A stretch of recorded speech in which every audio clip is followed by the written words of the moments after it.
ऐसी खुशी खड़ी रुके ना एक घड़ी, एक पल है जिंदगी, एक पल कुछ भी नहीं।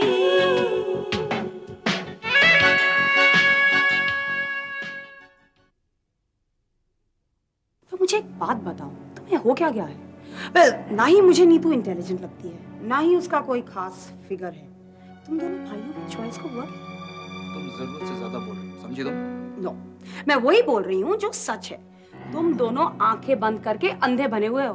दोनों के साथ खेल खेल रही है वो। बॉबी बाहर घूमने के लिए और युवराज फोन पर रोमांस करने के लिए। ऐसी प्रॉब्लम्स क्रिएट करेगी तुम दोनों में कि लड़ाई हो जाएगी। But then it's up to you. Remember that.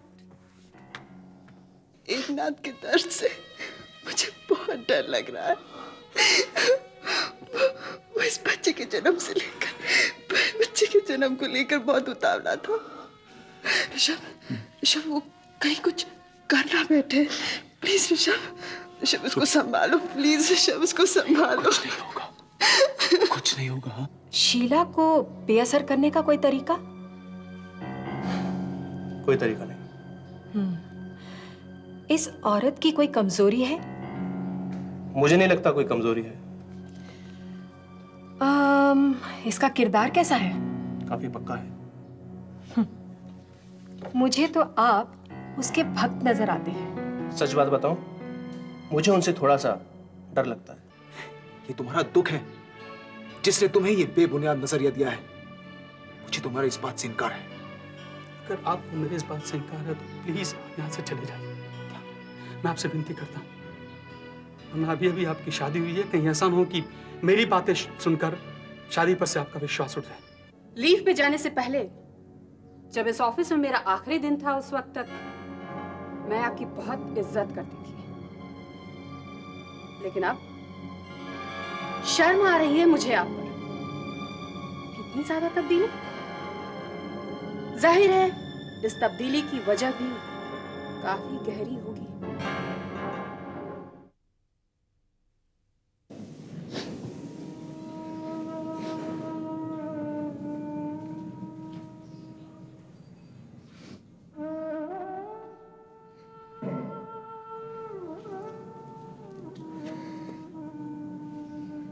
अपने आंसू पोंछ लो रूबी, जैसे गर्भ से बच्चा पोंछ दिया गया है।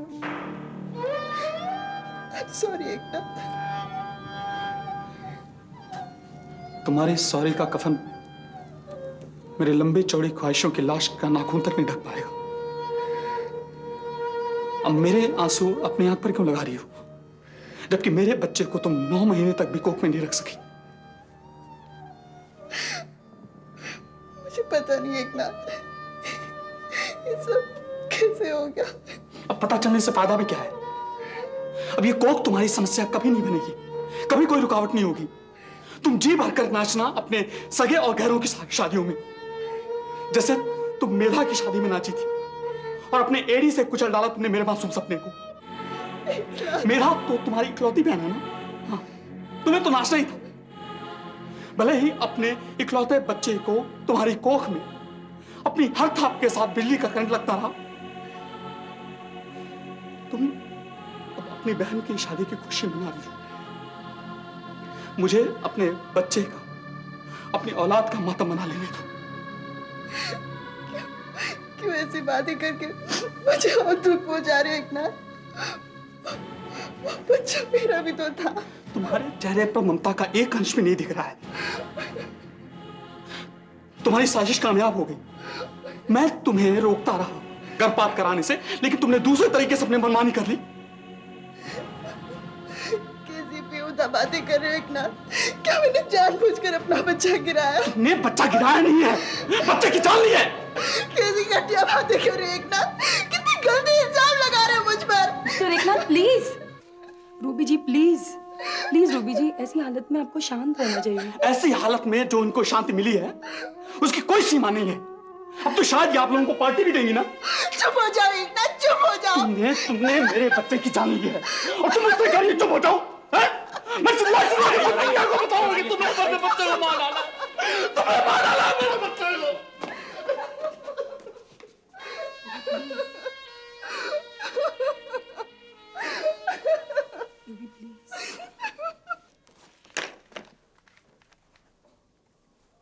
अरे वो कागजात कुरियर कर देना। हाँ fine, thank you. Yes come in. बैठो। Mahen, I'll be with you in 2 minutes. I'll just join you. अब मुझे ज्वाइन करने की कोई जरूरत नहीं है।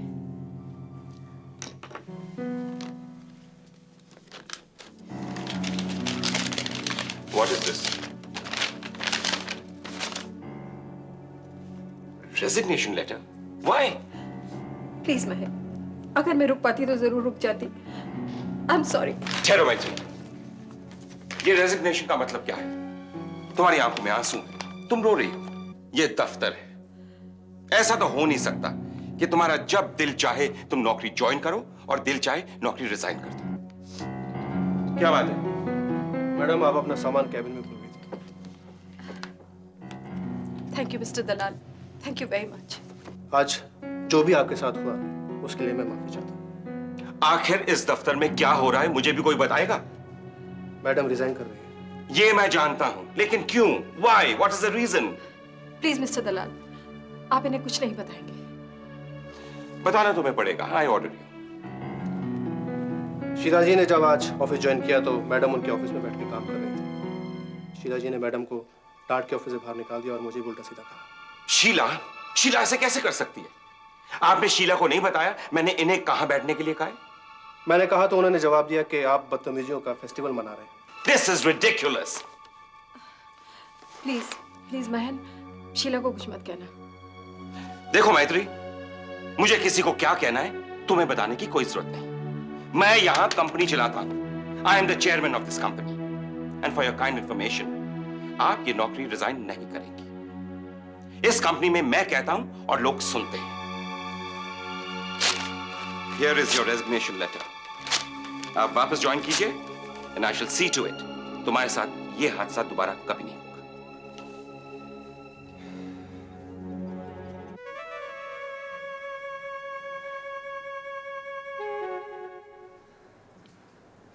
रूबी, रूबी, रूबी, मैं तुमसे मिलने आई हूँ।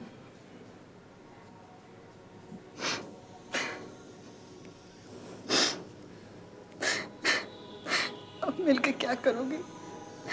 सब खत्म हो गया। रूबी भी खत्म हो गई।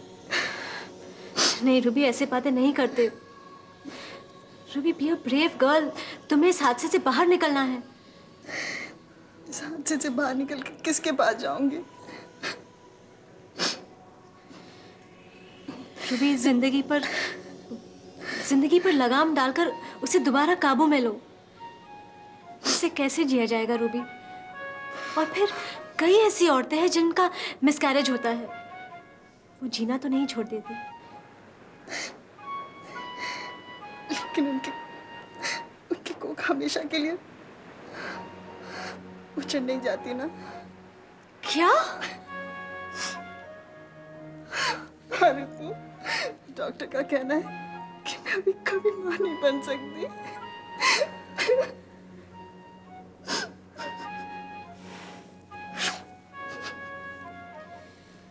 भगवान,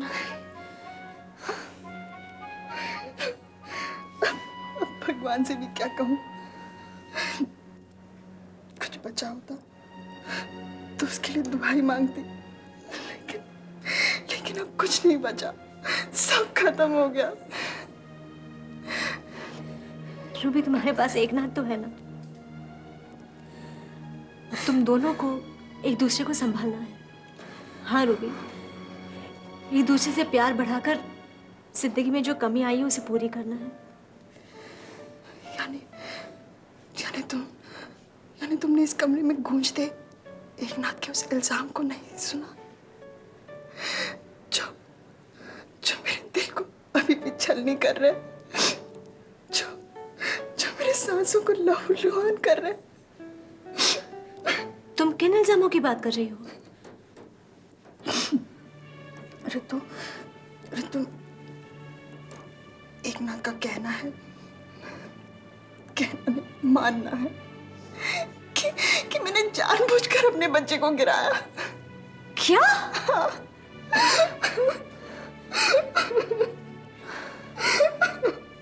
ऋतु, एकनाथ मुझसे बहुत प्यार करता था, लेकिन उससे भी ज्यादा नफरत जाहिर करके गया है वो। पूरा हॉस्पिटल शांत हो गया था उसकी उस नफरत से। ऋतु, ऋतु, एकनाथ मुझसे घृणा करता है। वो दवाई कहाँ रखी है? वो दवाई नहीं लाई। क्या आप लोग भी लापरवाही करता है? इतना लोग मिलने के लिए आता, दवाई ला नहीं सकता?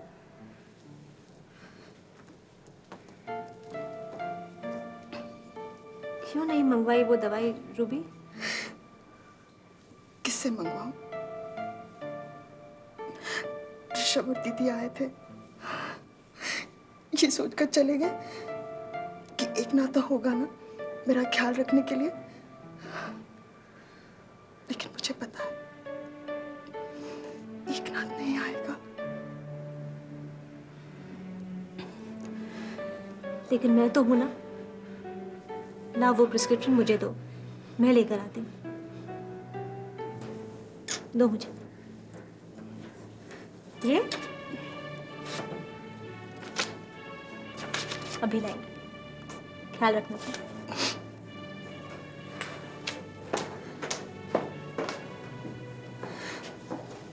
ज़रूरी है कि पहले जो इस मैगजीन की हिस्ट्री है उसकी रिसर्च करके फिर मार्केटिंग स्ट्रैटेजीज प्लान की जाए। जी, और बायर्स को मैगजीन के किन पहलुओं ने अट्रैक्ट किया, उनकी साइकोलॉजी स्टडी करना बहुत ज़रूरी है। राइट। तो हमारे इस फिनिक्स नाम की मैगजीन के लिए हमें इंडिया का टॉप मार्केटिंग का आदमी चाहिए। देखिए, हमें उससे चमत्कार की उम्मीद रहेगी। और रहा पैसा, पैसा हम एक आम पब्लिसिटी कैंपेन से कहीं ज़्यादा खर्च करेंगे। हम आपसे इस चमत्कार का वादा करते हैं। आपकी नज़र में मार्केटिंग का कोई एक्सपर्ट है? यस मिस केतकी, आपकी मैगजीन की पब्लिसिटी हम मिस्टर करण सिंह को सौंपने की सोच रहे हैं। मिस्टर करण सिंह? जी, हाल ही में उनकी प्रेजेंटेशन ने एक तहलका मचा दिया था। ओह यस यस यस, काफ़ी चर्चा सुनी है मैंने उसकी। अपनी पहली ही प्रेजेंटेशन में उसने मार्केटिंग सर्कल को अच्छा खासा इम्प्रेस किया। Right. I think he'll be the best person in all respects. जी, आई एम सॉरी, आप शायद ठीक से अंदाजा नहीं लगा पाए हैं कि मैं कितनी बड़ी जिम्मेदारी आप लोगों पर सौंप रही हूँ। मैम, हमें अंदाजा है। अगर आपको अंदाजा होता तो आप मिस्टर करण सिंह का नाम नहीं लेते। उसने कुल मिलाकर सिर्फ एक प्रेजेंटेशन की है, और आप चाहते हैं कि मैं इतनी एक्सपेंसिव, इतनी बड़ी जिम्मेदारी उसे सौंप दूं? लेकिन आप रिजल्ट देखिएगा। रिजल्ट अगर कुछ ना आया तो आप जानते हैं कि हमें कितना बड़ा नुकसान होगा। इंडिया की मार्केट में अगर शुरू से ही साख ना बन पाई तो। मैम, हम समझते हैं। आप शायद ये नहीं समझे कि हमें मार्केटिंग का एक ऐसा एक्सपर्ट चाहिए, कामयाबी जिसकी गारंटी हो। आई am sorry to say, I am disappointed.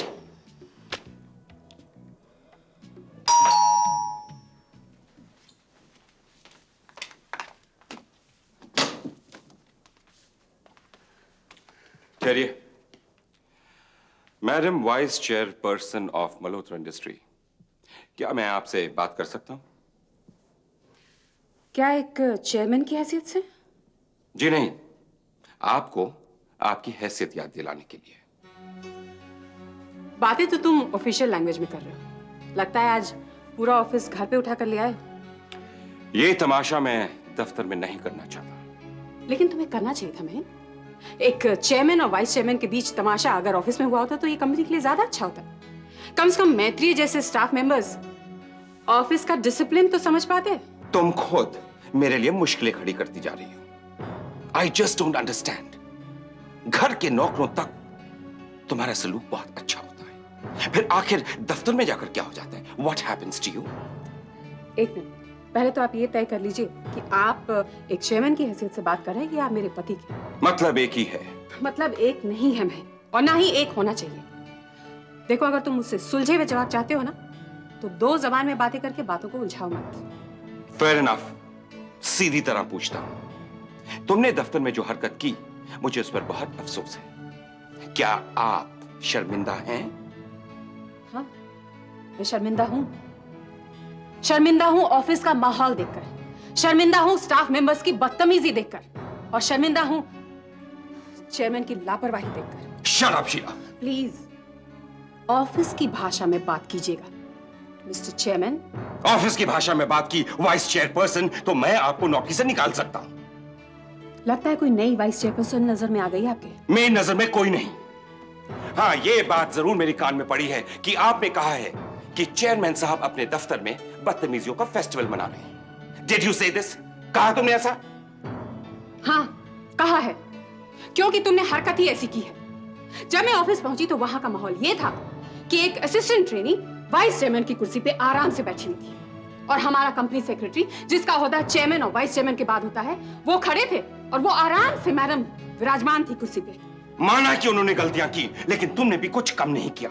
अगर तुम्हें कोई सवाल पूछना था तो मेरे दफ्तर में आकर मुझसे सवाल करती। तुम्हारे हर सवाल का जवाब मैं देने को तैयार था। तुम्हें उससे माफी मांगनी, वरना मैं तुम्हें दफ्तर से निकालने पर मजबूर हो जाऊंगा। चेयरमैन साहब, मजबूर होने से पहले जरा कंपनी के रूल्स एंड रेगुलेशंस पढ़ लीजिएगा। कहीं ऐसा ना हो कि मुझे निकालने के चक्कर में आप खुद बेइज्जत हो जाए। जरा ध्यान से देखिएगा कि किसने ज्यादा बदतमीजी की।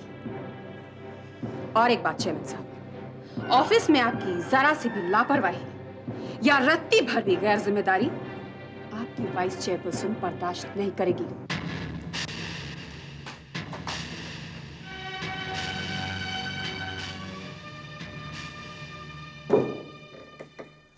रितु, रितु, क्या हुआ सुनील? रितु जा पकड़। पूरा सामान मेरी बॉडी में ऐसे फिट हो गया, सिर्फ पैर और जबान ही चल रहे थे। लेकिन ये सारा सामान आया कहाँ से? आज एडवोकेट सुनील वर्मा के ऑफिस में जम के डकैती की मैंने, और जो भी बन पड़ा उठा के लेके आ गया। वो तो पेचकस घर पे भूल गया था, वरना दीवारों को भी खोल के लेके चला गया। तुम्हारी ऑफिस में इतना सारा सामान था? हाँ, इकट्ठा करते वक्त पता ही नहीं चलता है कि क्या क्या है आपके पास। जब आप उसे वापस लेने लगते हैं, उखाड़ने लगते हैं, तब पता चलता है कितना सारा है। वही तो, बसाते वक्त आदमी कहाँ सोचता है कि उजाड़ना इतना तकलीफदेह होगा। रितु, जब हमारे बीच बात हो ही चुकी है मल्होत्रा इंडस्ट्री ज्वाइन करने की, तो फिर इस ताने का मतलब? तुम भी यार कमाल करते हो। मैं तुम्हारी बात थोड़ी कर रही थी। नहीं, अभी तुमने बहुत ही भारी भरकम सा लेक्चर दिया। सुनील, एक बहुत बुरी खबर है। क्या? सुनील, रूबी का मिसकैरेज हो गया। My God. और यही नहीं, डॉक्टर्स ने कहा है कि वो अब कभी मां नहीं बन सकती। और एकनाथ इस हादसे की सारी जिम्मेदारी, उसका सारा इल्जाम रूबी पर थोप रहा है। बेचारी हॉस्पिटल में पड़ी है, उसे मिलने तक नहीं आ रहा। लेकिन ये तो एक्सीडेंट है ना, तो इल्जाम कहाँ से आता है? हाँ, लेकिन एकनाथ ये समझता है कि रूबी ने ये सब जानबूझ के किया है, जानबूझकर बच्चा गिराया है। कहीं रूबी? नहीं, बिल्कुल नहीं, ऐसा हो ही नहीं सकता। नहीं, लेकिन एकनाथ कभी गलत नहीं होता है। लेकिन वो कभी एक माँ के जज्बात को भी नहीं समझ सकता। सुनील, प्लीज तुम एकनाथ को समझाओ ना। मैं क्या समझाऊं, इन दोनों का आपस का मामला है। सुनील, ये सिर्फ मोहब्बत का सवाल नहीं, ये एक रिश्ते का सवाल है। और अगर बसे बसाए घर इसी तरह उजड़ने लगे इतनी आसानी से, तो फिर कोई किस पर भरोसा करे? प्लीज, मेरे लिए। ओके, मैं जाता हूँ मिलने के लिए, जो बन पड़ेगा करूंगा मैं। ठीक है। वफा, मोहब्बत, नफरत, प्यार, दौलत, शोहरत, भागम भाग,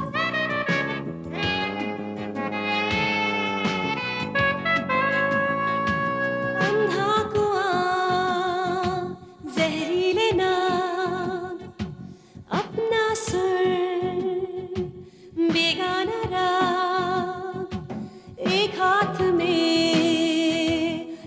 भी माना